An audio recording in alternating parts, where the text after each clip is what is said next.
Okay, so we're going to talk about safe work practices. And when you're out in the field and you're cutting trees down, other people have to be a safe distance away. And so if I'm cutting a 50-foot spruce tree and I got one person here and I got another person off to the side, the safe distance for those two people to be apart is 2 tree lengths, or the height of 2 trees. So in this case here, these two people, the safe working distance would be 100 feet between them.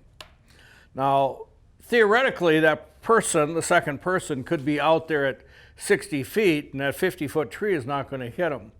But it's the ejection, so that when I'm cutting down a tree, and that tree starts to fall, and as it goes through the canopy, it bends the branches of the other trees that are intermingled with it. And at some point in time, they're going to spring free, and now they're going to be throwing branches backwards. And that's why they want at least 2 tree lengths apart of workers. And that's true if you're moving logs, you got something suspended in the air. It's always a 2 tree length rule is a safe working distance. Now, in this situation here where I got these 2 people that are spaced apart, I could have more than one person here. That's a team. And maybe one guy's running the chainsaw, the other guy's pounding wedges. Maybe the third person just the observer to make sure that everything is safe and so forth.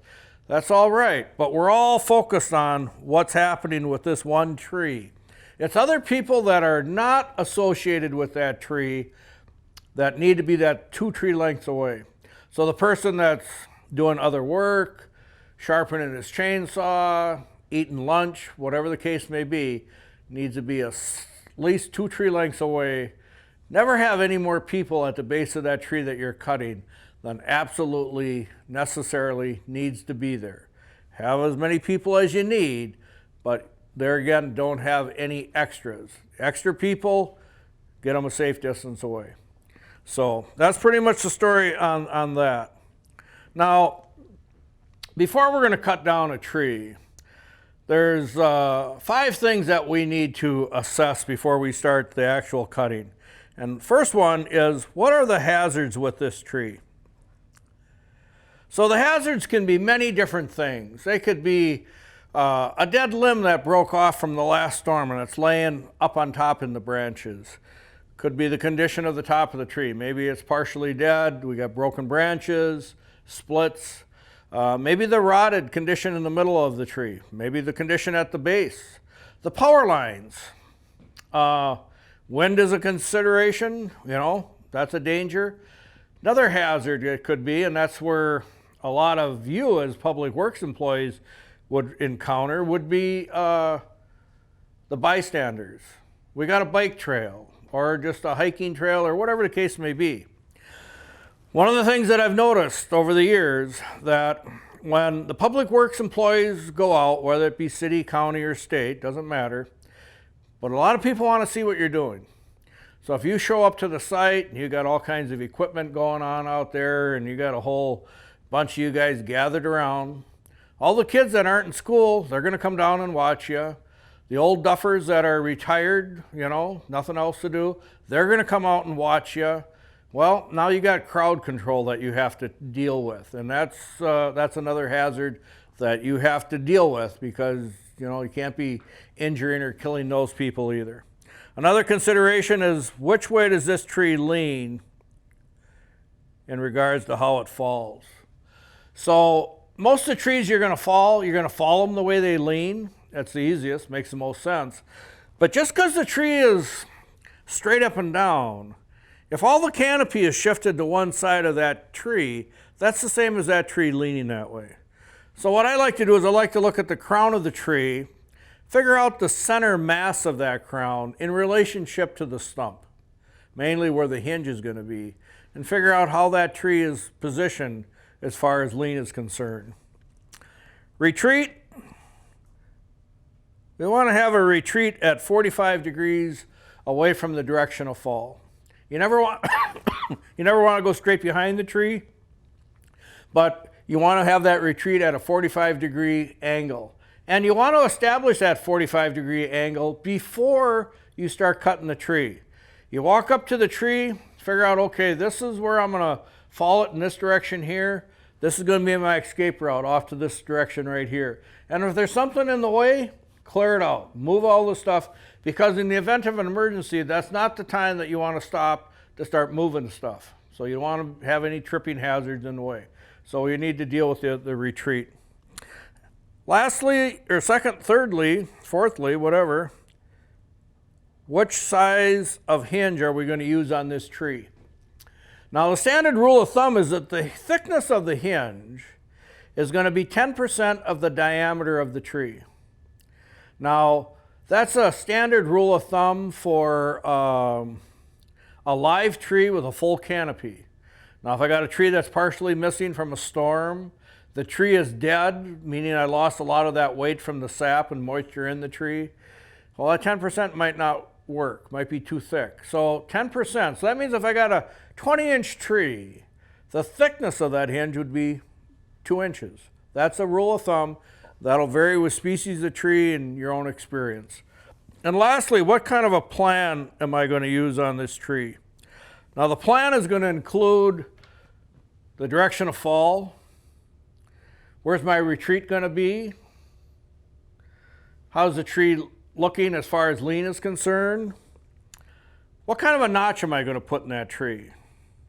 What's my back cut going to look like? All these are part of the plan. And remember that trees are like chocolate candy. You don't know what's inside of them until you bite into them. And once you bite into them, by putting that notch into the tree, opening it up so you can see the inner condition of that tree, you may find things that you weren't anticipating. Like maybe it's all rotted out or hollowed out. There's no center to the tree. Now, what you were planning on doing probably might not work this way now. So, you don't be afraid to change the plan.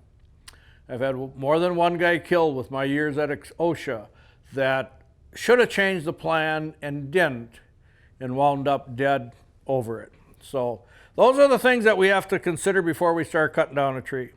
What are the hazards? The lean of the tree, retreat, hinge, and the plan. Now, before we start cutting down the tree, you want to take and clear up a work area around the base of that tree.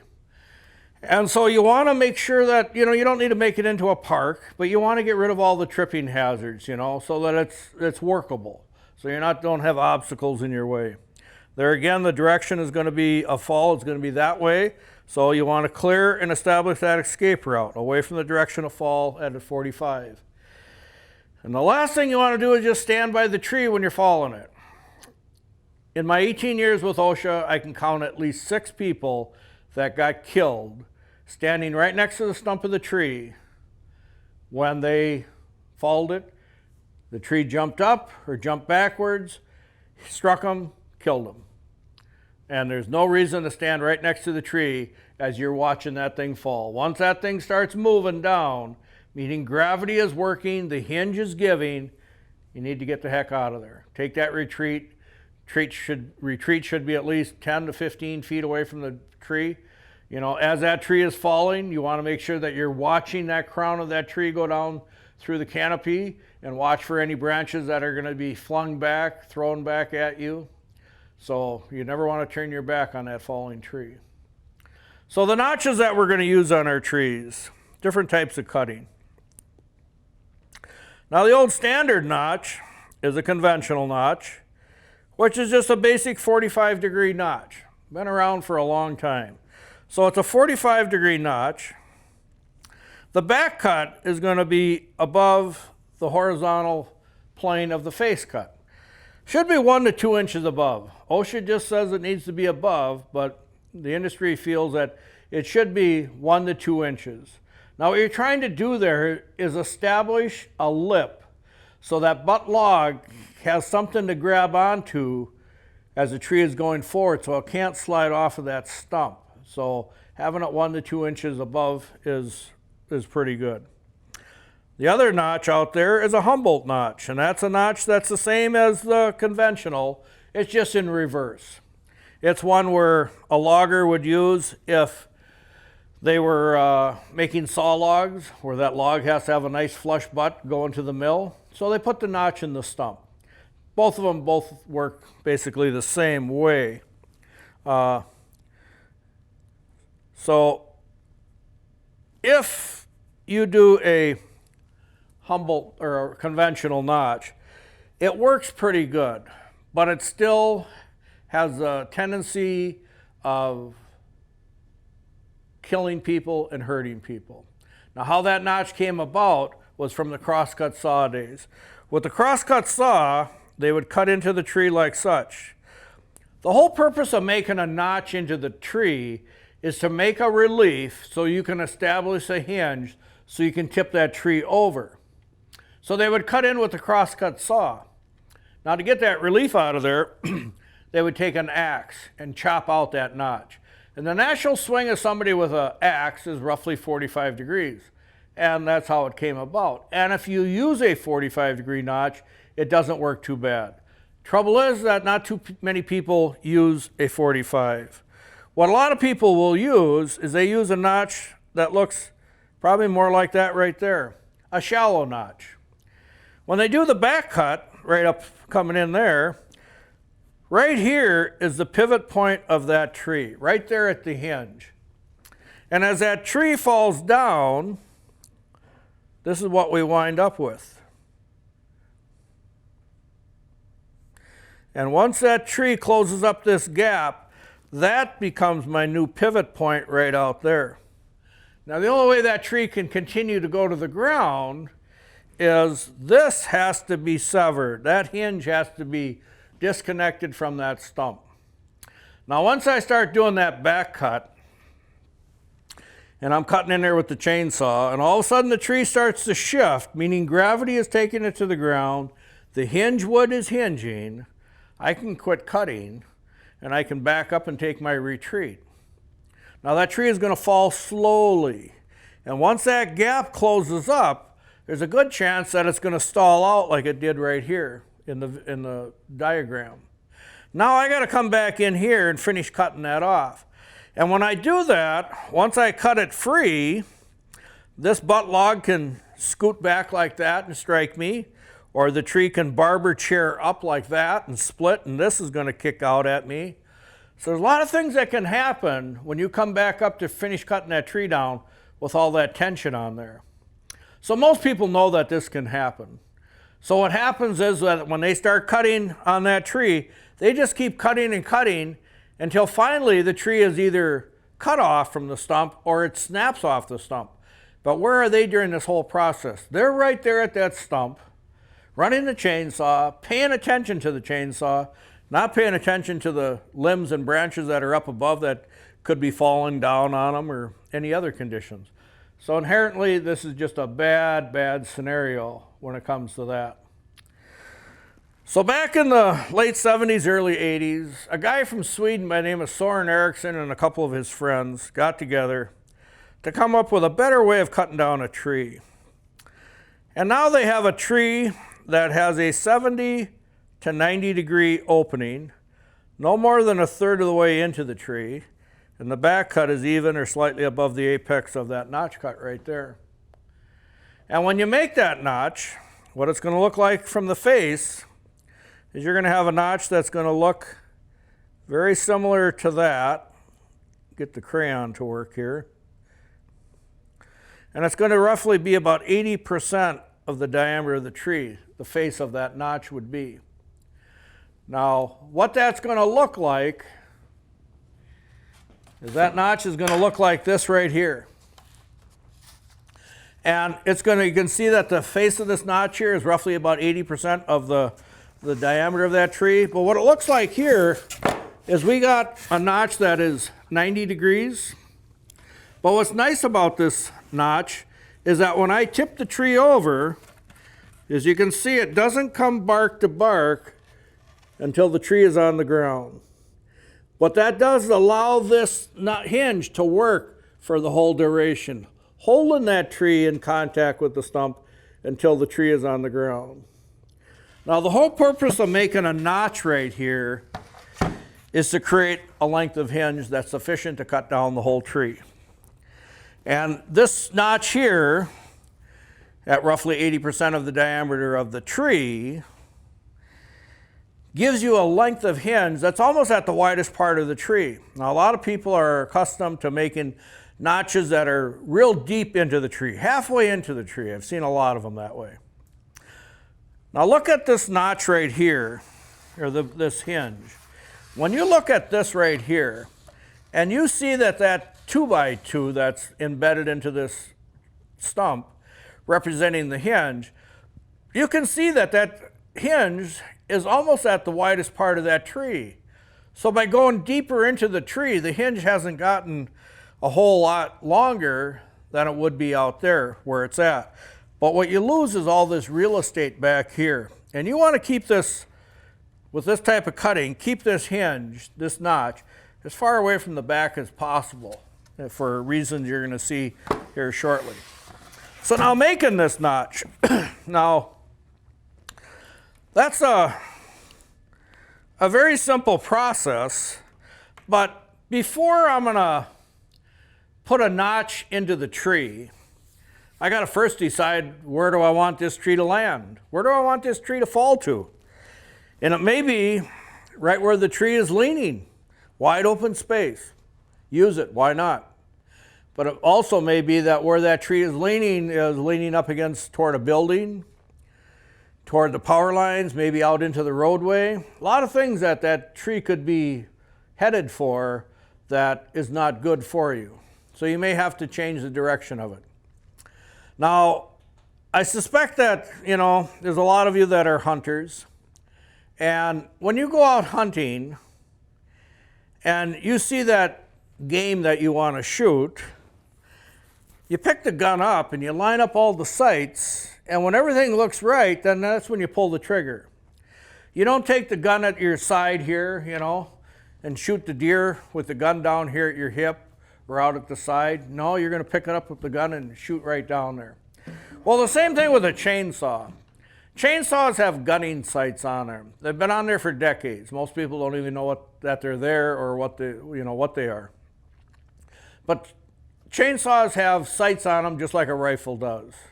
Now, if you look on your chainsaw, you're going to see a heavy molded line here in the recoil housing, right down in here.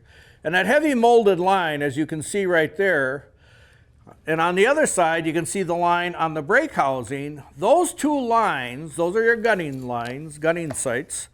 Those two lines and this bar here are 90 degrees to one another. So if I took a framing square and lined that framing square up on this bar here, the other leg of that framing square would be in perfect alignment with this gunning sight. Now that edge of the bar here, that's going to be the leading edge of your hinge. So when I tip this over, that tree falls 90 degrees to that bar in perfect alignment with that gunning sight. When you get into the bigger saws, the more professional type saws, you're going to see that gunning sight here starts right there on the recoil housing, goes right up over the top of the saw, and right down on the other side. And it comes right from the factory painted black. There's a lot of manufacturers that do that. Those are the gunning sights. So now to use those sights, I can't walk up to the tree very good like this here and say, okay, right there is where I'm gonna drop that tree. What I'm gonna do is I'm gonna come up like this and put my shoulder up tight against the tree. So I can hold the saw out like this here, using the bar face, the bar tip there to do the cutting, keeping my gunning sight lined up with my target where I want that tree to go. And now keeping that gunning sight on my target, I'm going to take the saw and cut down into the tree about an inch or so. Once I'm down there about an inch or so into the tree, regardless how deep I go with this notch, that hasn't changed the direction that hinge is going to point that tree to. So once I've made that first mark into the tree with my sighting, now I can come over to the side of the tree, bring this saw down to the appropriate distance, which is going to be at that 80%. So I'm going to bring that top cut down until that length of that bar portion in that top portion of the notch is roughly at that 80% mark. Now that tells me how deep into the tree to go with that notch.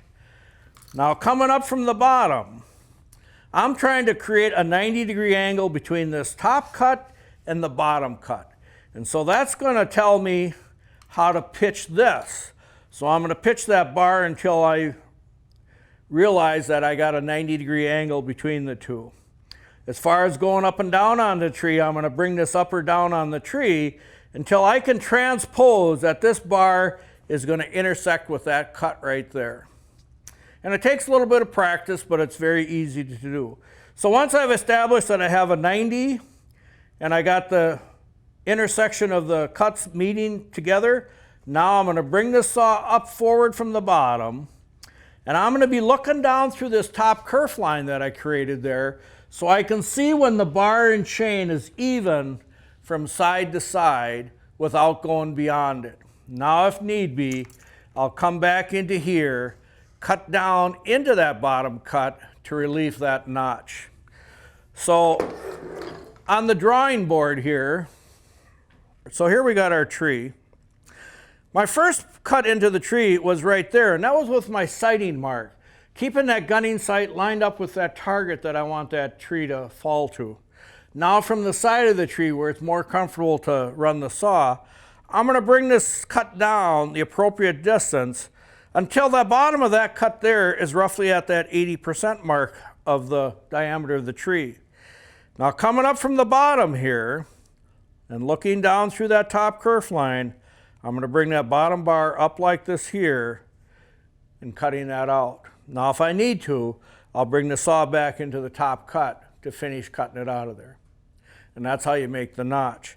Now it's important that you don't do a bypass, and a bypass is very critical. I had a guy that got killed here about 4 years ago from the result of a bypass. A bypass would be, let's say, here's my tree, and I made a notch in like that, and then I made a notch like that, and then right there. So the two cuts go beyond each other. That's called a bypass. What happens in a bypass is that people are looking with their eyeballs at the corner of that notch cut. And so when they come into here, let's just say for the size of this tree, they want to make a notch or a hinge of that size. So they cut in like this here, thinking that, okay, that's right.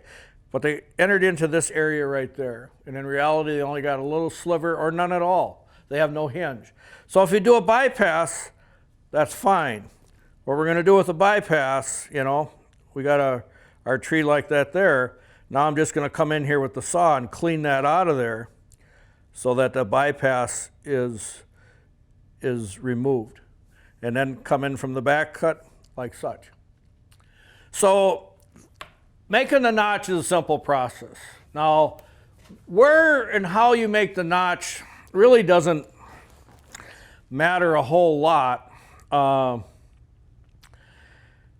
The whole idea of the open face notch is that at the end result, you have an opening of 70 to 90 degrees. Now, different loggers for looking for different results in the logs, mainly the quality of the log that they're taking to the sawmill, will make notches that look differently than what I just showed you here. But there again, their end result is the same. They got an opening that's 70 to 90 degrees. Nothing's going to close up until the tree's on the ground.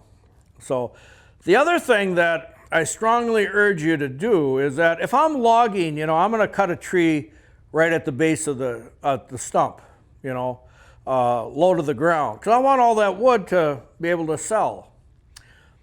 Most of you guys are not in that field. You're cutting trees down because either they're dead or storm damaged, or sometimes it's just for right-of-way maintenance clearing. But nevertheless, there's an issue with that tree, and you're just going to haul them away to a tree dump somewhere, grind them up, let them rot, who knows, whatever. Cut your trees in a standing position so that when I walk up to the tree, I can stand there and make my notches. It's a lot easier for you. If something goes wrong and you got a bad tree to begin with, you're already on your feet. You can get the heck out of there a lot quicker than if you're trying to get up off the ground down on your knees. I know at my age, I don't get up off of the ground like I used to. And so it's just a lot easier, a lot safer. Cut your trees high with a high stump where you're standing. After the tree's on the ground, now you can take and cut it right flush to the grass if you need be. Not a problem. But once the tree is down, I mean, the hazard's gone. So get in the habit of cutting high stumps. It's just a lot easier and safer on you. Now, the other thing on our list, you know, we had hazards, we had lean of the tree, we had the retreat path, then we had the size of the hinge. So if we have a tree, we got it like such, and we put a notch in there, I don't care what kind of a notch. When you're cutting in from the backside here like such, you have no control over how the size of that hinge is. So we're going to show you now a way of, after you've made the notch, we're going to make the hinge next. And the last thing we're going to do is cut the tree down. Now, on a bar of a chainsaw, we got different reaction forces. We got the push part of the bar, meaning it's going to push me away from the wood. Down here is called the pull part, meaning if I make contact on the bottom part of the bar, it's going to suck me in. This top corner here, I talked about earlier, creates a kickback. So that's the kickback corner. And this lower quadrant down here, they call that the attack corner. And using that attack corner of the saw, we're going to cut into the tree. So we have our tree right there. There's our notch, direction of fall. So on our stump here, we're going to show you by taking the lower corner of the bar, the attack corner, I'm going to take the saw in right behind, in line with that notch corner in the middle of the tree, and I'm going to cut sideways into the tree. Once I'm in there a short distance, I'm going to rotate the saw around, making sure that the bar here is parallel with that notch cut. And now under full throttle, I'm just going to shove the saw straight into the tree. Now if the bar sticks out the other side, that's good, because then I could just look around to the front, bring the saw forward, and get that 10% that I want. Let's say I wanted this hinge to be 1 3/4 inches thick. I could look at my bar on the other side, bring it up to that 1 3/4, do the same on this side, and I'll bring it backwards. In this case, the bar wasn't long enough to go all the way through. So what I'll do is here, I'll bring it all the way in, and now watching my bar to make sure that it's parallel with that hinge, that notch, I'm going to bring that saw forward up until that hinge side of 1 3/4 or whatever it may be. And now I'm going to bring the saw to the back of the tree and leave a holding strap of wood on the back side. So what I did was I first took the bar and I had the bar laying out like that where I cut into the tree. Once I was into that tree, I took that bar and now I straighten that bar out so it's like that. Now under full throttle, shove that into the tree. All the way in like this here. Now, taking that, bringing it forward here to create my hinge that I want right there. And now I cut to the back and I leave a holding strap of wood. If it would have stuck through the other side, that'd be fine. You could just look at that. But if the bar is not long enough to stick through the other side of the tree, you just repeat the process on the other side. The two cuts do not have to meet, they just have to bypass one another. And so after I get all that done, what I wind up with is I wind up with this hinge in combination with that holding strap there, and that's going to hold the tree there all day long. That tree's not going nowhere until that holding strap is released. Now, a key component to doing this type of cutting is using wedges. It's pretty hard to do without the wedges. So after I've made the notch, bored in, created my hinge that I want. I came to the back, and now I got a holding strap there. So now what I'm going to do is take and I'm going to place a wedge on the back side. So I'm going to take this wedge right here, and that's going to go into the tree like such. Maybe this is a back leaning tree. So now that wedge that's in there, when I cut that back strap off, is going to hold that tree from coming down and pinching my bar. If it's a forward leaning tree, once I cut off the holding strap, the tree is going to start to fall.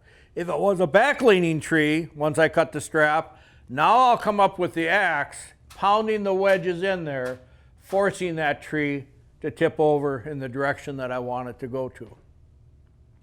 This is called open face bore cutting. This is the gold standard of the proper way to cut down trees all around the world. They've been teaching this way for the last 30 some years. It's going to take a few generations to convince people to cut trees down in this fashion here. It's a lot safer because that tree doesn't move one bit until I cut that holding strap. And I've already determined where the tree is going to go. I got time to make the proper hinge. Whereas in the conventional way, the old way, as soon as you start cutting it, the tree starts to go and you're only halfway through the tree, but it's already moving and you're committed. You got to keep going. There's no stopping, no correcting. This way here it allows you to correct it, redo it, make sure it's right, take your time. Now another thing that I do all my trees this way. I haven't done a tree conventional method or Humboldt method for long time. This is the only thing I do regardless how small, big, dead, rotted, doesn't matter. They all get cut the same. But you're going to run across situations where you have to do it this way here to do it safely. And one of the things that you're going to run across that scares the hell out of everybody, and it should, is a tree that has a lean like that. Either naturally or wind throwing or whatever the case may be. But I don't care what kind of a notch you put in there. Let's just say you put a normal notch into that tree. Once you start cutting from the back side here, that weight is going to split that tree and it's going to barber chair up like that. And now in my years of logging or doing the stuff with OSHA, I can count at least 2 people that have been killed by barber chairs. So it is a deadly thing. I had another guy that got his leg cut off from a barber chair. So they're nothing to, to think that, it's no big deal. They are a big deal. So this is a way of dealing with a heavy leaning tree. You put that open face notch into that tree. You bore in, and you leave a good holding strap on the back. Now you got your hinge created, so the hinge can hinge. And now when you're ready to, you just cut that back strap off. Now that tree's going to come crashing to the ground. There's nothing slow about this. But there will be no barber chairing, and it is the safest way to cut down heavy leaning trees that any other conventional method of way of doing it, it's going to split and barber chair on you. This way here, it will prevent the barber chairing. So don't be afraid to try these methods. All I can do is show them to you. You can lead the horse to water. You can't make them drink it. I would say in most of the classes that I do, when I come back and do repeats, there's probably 10% of the people that have switched over to this method, and they're all tickled pink with it. The other ones, they still doing it the old-fashioned way. But this way does work. When you go out there and you see that you got a tree that doing it the old conventional way, there ain't no way that you're going to get it down to the ground the way you want to. And when you take it this method, open face bore cutting, and you're able to put it exactly where you want it to, that's what makes you a firm believer of how this does work. The best way to learn how to do this, because it is different, but it's no different than dancing. Dancing is just a matter of practice. Take a high stump. Take a tree, something, 10, 12, 14 inches, whatever in diameter. Cut it down the normal way you like to, get it on the ground. Now you got this high stump that's, 3 feet off the ground. So now practice on that stump, doing open face notches, learning how to bore cut and how to do the back cut. And each time you do one, when you screw up on it, learn on the second one so that you don't do that again. And you know, on a normal stump that's that high, you could put 5, 6 notches into that tree. And by the time you've done that many notches and bore cuts into the tree, you'll have it mastered. It's nothing mysterious about this. It just takes practice. But there again, you got to do it. Can't make you do it. But it is a safer way of cutting down trees. So I want to thank you for listening to this. I hope you got something out of it. You know, make sure you grease your bearings. Make sure you're putting the right chain on the bars that you have. Make sure you switch your saws from summer to winter on a regular basis, you know.